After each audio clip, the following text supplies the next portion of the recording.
Welcome back to my YouTube channel mathematics पैथनॉला। जैसा कि हमने 1.7 तक किया था, कुछ वर्ड प्रॉब्लम मैंने किए थे। हालांकि टारगेट मेरा वन वर्ड प्रॉब्लम क्लियर करने का था पहले, मगर क्योंकि रहते थे और पेपर पहले फर्स्ट को होना था, 8 को हो रहे हैं, तो तब तक मैं सोच रहा हूँ कि पहले मैं सेक्शन जो है जो पेपर में आएंगे वो कंप्लीट करवा दूँ, फिर वर्ड प्रॉब्लम हम बारी बारी करेंगे। 1.3 तक वर्ड प्रॉब्लम जो स्टूडेंट मुझे सेलेक्ट करके दिए थे, मैं वो उस पर वीडियो एक बना दिया है, मगर 1.4 से ऑनवर्ड पे वीडियोस रहते हैं, तो कोशिश मैं उस पर पूरी करूँगा कि जल्दी हो जाए। मगर पहले हम 1.8 करते हैं। इसमें क्या है कि कॉम्बिनेशन ऑफ फंक्शन है। अब कॉम्बिनेशन के किस्म है कि हम बहुत सारे टाइप हैं कि एक सम कर सकते हैं, डिफरेंस करके कर सकते हैं। हम यानी फंक्शन को हमें कंबाइन करना है, तो कंबाइन करने के तरीके हैं। एक प्रोडक्ट भी है हमारे पास, और क्वोशंट यानी डिवीजन भी होती है, और लास्ट हमारे पास होगा कंपोजिशन। तो कंपोजिशन से भी हम फंक्शन को कंबाइन करते हैं। तो सम मतलब दो फंक्शन को हम ऐड करेंगे, यहाँ माइनस करेंगे, यहाँ प्रोडक्ट करेंगे, और यहाँ पे हम डिवाइड करेंगे। और यहाँ पे हम कंपोज करेंगे, यानी कंपोजिशन का हम अलग से डिस्कस कर लेंगे, फ़िलहाल हम इस पर नहीं जा रहे। इसकी हमें मीनिंग क्या लेनी है, क्योंकि सवाल आपको गिवन है, जो एक्सरसाइज है हमारी उसमें कुछ ऐसे गिवन है कि F plus G at some value है। तो आप क्या करें, एफ ऑफ एक्स अलग से लिखें और जी ऑफ एक्स अलग से लिखें, फिर उनको ऐड करें। सिमिलरली माइनस में भी यही है कि अगर ये अप्लाई हो रहा है किसी डिफरेंस किसी पे, तो F of X minus G of X होगा। सिमिलरली अगर ये प्रोडक्ट किसी पे हो रहा है तो F of X multiply by G of X होगा।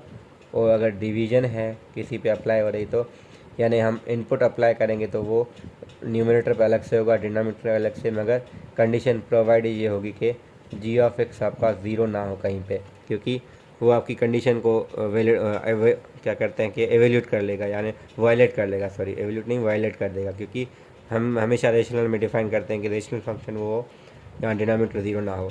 अब कंपोजिशन क्या होती है, हमें देखिए एवोल्यूशन हमने सीखी हुई है। फॉर एग्जांपल हमें एफ ऑफ एक्स अगर गिवन है x square plus 2x plus 3, तो हम एफ ऑफ वन ईजिली निकाल सकते हैं। कैसे, इसमें सिर्फ वन पुट करें तो हमें कैलकुलेशन हमें मिल जाएगी या नंबर हमें मिल जाएगा। अब हमारे पास क्या है कि दूसरा हमारा फंक्शन गिवन है जी ऑफ एक्स, कोई एक्स प्लस 2 है।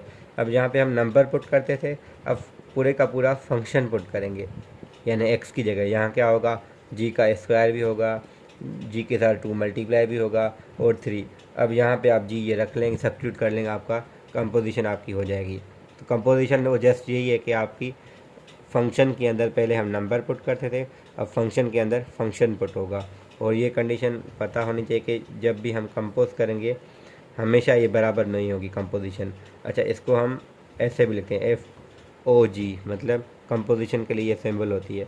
प्रोडक्ट होगी तो डायरेक्टली ऐसे होगी, कंपोजिशन होगी तो ये सिंबल या ऐसे लिखा होगा। तो प्रोडक्ट और कंपोजिशन में फ़र्क है। प्रोडक्ट यानी फंक्शन की प्रोडक्ट है, कंपोज मतलब फंक्शन के अंदर फंक्शन पुट करना।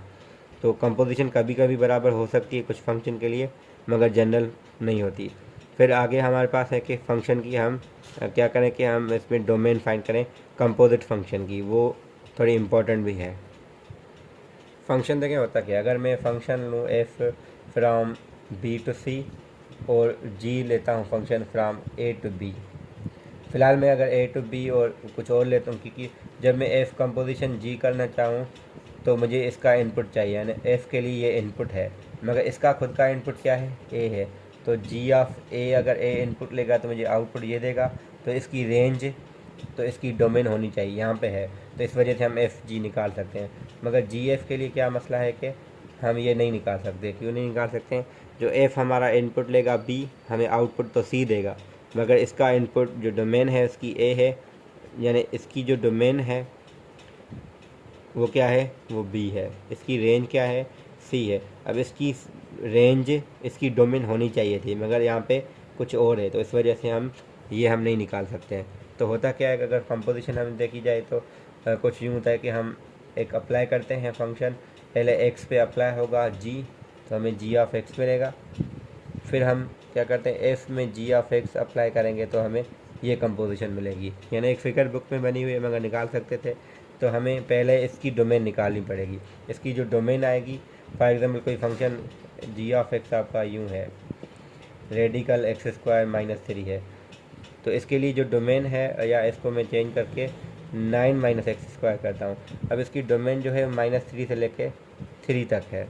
जो इसकी रेंज होगी वो 0 से लेके इन्फिनिटी तक होगी। अब ये जो इसकी रेंज है तो ये आपकी डोमेन बनेगी जो भी आगे वाला फंक्शन होगा उसके लिए, क्योंकि F of ji of X होता है। तो एफ के लिए इनपुट क्या होगा, जो जी का आउटपुट है। जी का क्योंकि आउटपुट ये है, क्यों ये आउटपुट है, क्योंकि ये इसकी डोमेन है। ठीक है। अच्छा, ये भी नहीं, 0 टू इन्फिनिटी नहीं कह सकते, 0 टू 3। क्यों 3, क्योंकि इसका वैल्यू सबसे ज़्यादा 9 हो सकता है। तो 9 माइनस 9 0, वरना अगर ये 0 है तो ये 9 होगा, 9 का रेडिकल 3 आ जाएगा। इसके लिए यानी एफ़ के लिए डोमेन होगी, यानी कंपोजिशन के लिए ये आपकी मतलब इनपुट क्या लेगा ये, क्योंकि जी की जो इनपुट है, जी की डोमेन वो ये है, इसके कॉरस्पॉन्डिंग ये रेंज है। तो एफ़ जो है यहाँ से वैल्यू ज़्यादा नहीं ले सकता, क्योंकि पहले उसको यहाँ से पास होना है, क्योंकि जब जी से पास होगा तभी वो एफ़ पे पहुँचेगा। अगर जी किसी पे डिफाइंड नहीं है, फॉर एग्ज़ाम्पल 4 में रख दूँ, यहाँ पे 4 पे जी डिफाइंड ही नहीं है, तो मैं f of ji of 4 calculate ही नहीं कर सकता कभी भी। क्यों, क्योंकि इसके लिए पहले इसको यहाँ पास होना पड़ेगा, मगर जी पे क्योंकि ये डिफाइंड नहीं है 4 पे, इस वजह से हम कंपोजिशन ये 4 पे नहीं फाइंड कर सकते हैं। ठीक है। तो ये हमें मुझे समझाना था कि डोमेन के लिए हम ये चीज़ें देखेंगे। बाकी हमारी एक्सरसाइज है, तो एक्सरसाइज में हम डिस्कस करते हैं कि बुक से कि कौन कौन से आप क्वेश्चन किस तरीके से करें।